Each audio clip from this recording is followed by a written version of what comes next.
시청자 여러분 안녕하십니까? 국민의힘 경선의 패배자 홍준표 의원의 행보를 보면 우파에는 참 지도자 복이 지지리도 없다는 생각이 듭니다. 만약에 윤석열마저 없었다면 어떻게 됐을까? 그가 청년의 꿈이라고 하는 인터넷 플랫폼을 하나 만들었습니다. 인터넷 홈페이지죠. 그것이 요새 화제가 되고 있습니다. 제가 들어가서 이것저것을 살펴봤습니다. 이른바 이제 홍준표의 2030 세대의 지지, 이런 것들을 발판으로 해서 향후 자신의 어떤 이 정치적인 길을 모색을 하는 이런 포석인 것 같은데, 참 몇 가지 개탄스러운 문제점들이 있습니다. 제가 정리를 해보면, 첫째, 2017년 집권당의 대통령 후보를 지낸 사람으로서, 자, 그리고 이번에 윤석열 후보와 맞서서 그래도 상당한 득표를 했던 주요 경선 경쟁자로서, 그 이전에 우파 정당 국민의힘의 원내대표를 2번 지내고,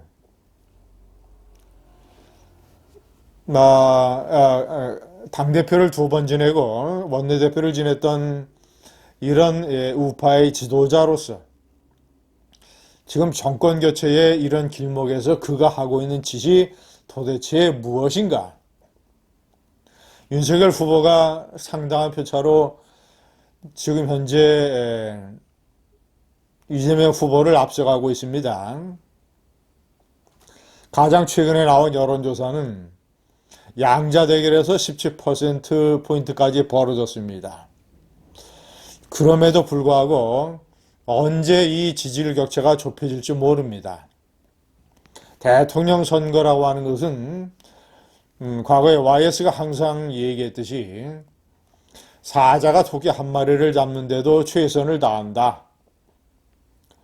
당원이나 주요 당의 지도자나 경선 후보자들은 쌀 한 톨이라도 보태는 심정으로 자기가 가지고 있는 모든 어떤 대중적 지지를 다 끌어모아서 윤석열 후보에게 보태줘야 됩니다.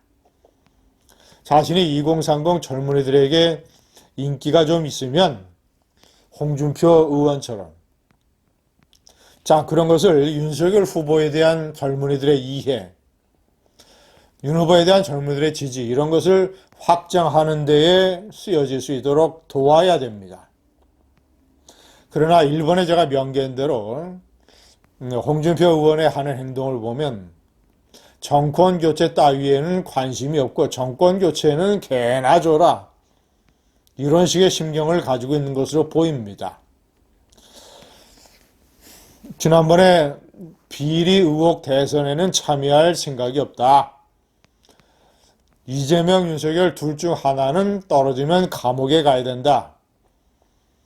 라고 해서 윤석열 후보가 마치 비리가 있는 후보인 것처럼 국민들을 향해 해당 행위를 저질렀습니다. 이 청년의 꿈 플랫폼에서도 마찬가지입니다. 청문 홍답이라는 코너가 있습니다. 청년들이 묻고 홍준표가 답한다. 이런 질문이 나왔습니다. 윤석열 후보가 중도에 사퇴하면 등판할 용의가 있느냐? 홍준표의 답변. 윤석열 후보는 사법시험을 9번이나 구수를 한 사람이다. 그렇기 때문에 사퇴는 하지 않을 것이다.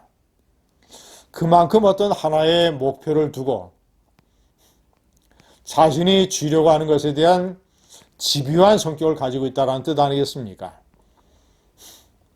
윤석열 후보가 대권에 대한 의지가 집요하기 때문에 비리가 드러나도 사퇴하지 않을 것이다, 이런 뜻 아니겠습니까? 시청자 여러분, 또 하나 개탄스러운 이 측면은 두 번째, 요즘의 젊은이들이 아무리 생업에 바쁘다고 하지만, 아무리 여러 가지로 엉성하다고 하지만, 홍준표라고 하는 주요 지도자에 대한 지지를 표명할 때는 그 지도자에 대한 실체를 알아야 되는데, 실체에 대해서 완전히 까막눈이다.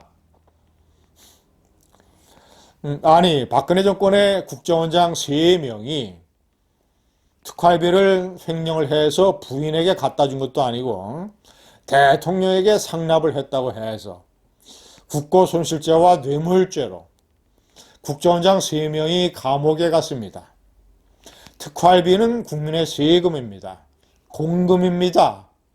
공적인 활동, 일종의 판공비 이런 거로 쓰라고 주는 공금입니다. 자, 이것을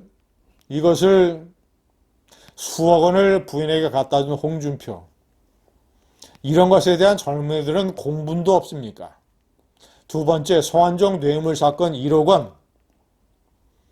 결정적인 척당불기 액자가 나타났는데, 언론에 많이 보도가 됐는데, 이 청년의 꿈에 가세하는 홍준표를 지지한다는 젊은이들은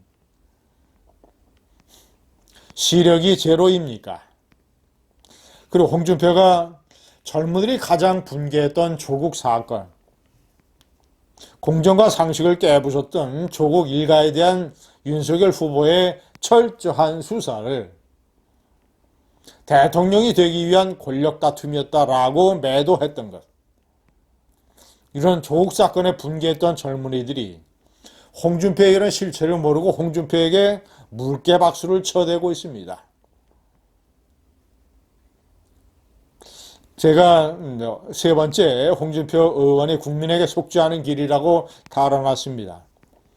홍준표 의원은 경선이 끝난 다음에 자기는 앞으로 젊은이들의 꿈과 희망, 고민 이런 것을 같이 얘기하고 이런 것을 공유하는 이런 것을 앞으로 정치 인생의 주요 일로 삼겠다라고 얘기를 했습니다. 그 전에 홍준표가 할 일이 있습니다. 첫째, 특활비를 횡령을 해서 부인에게 갖다 준 수억 원. 이것을 홍준표 개인의 재산에서 반납해야 됩니다. 두 번째, 성완종 묘소에 가서 엎드려서 참회해야 됩니다.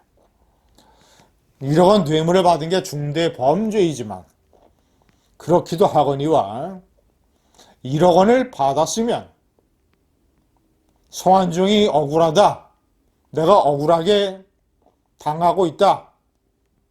이런 하소연을 할 때면 성완종의 얘기를 들어줬어야 하지 않습니까? 1억 원을 꿀꺽 해놓고도 오죽 한이 맺히면 성완종 전 회장이 죽기 직전에 그런 식의 성완종 뇌물 리스트를 세상에 공개를 했겠습니까? 홍준표는 젊은이들과의 소꿉장과 놀이터를 얘기하기 전에 국민에게 이 두 가지 방법으로 속죄를 해야 됩니다. 감사합니다.